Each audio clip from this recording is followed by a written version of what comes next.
Look, what seems to have happened this week, we've had this outbreak of policy discussion.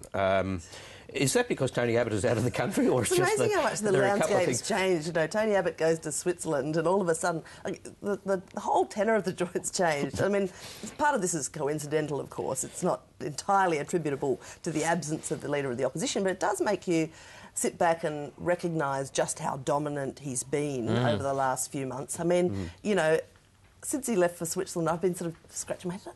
Who is the Shadow Minister for X, you know? I mean, there's a few that you obviously automatically It's funny that he's gone to a of, neutral country like Switzerland to, you know, to call a truce to the war. That's funny in itself. But it'd be a long time since an opposition leader this far out from an election has had such an impact that the moment he stops talking, it changes the political culture. It says a lot about how Tony Abbott has effectively dominated politics in Australia. So what happens when he returns?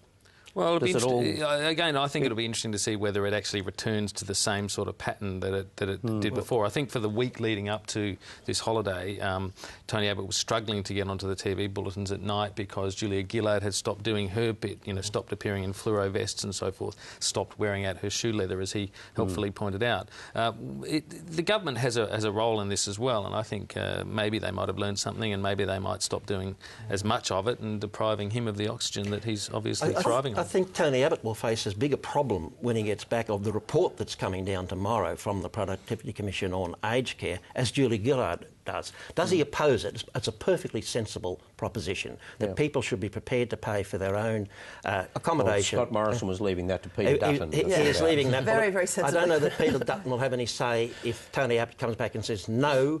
We won't agree to that, even though it was coalition policy when in government, because people...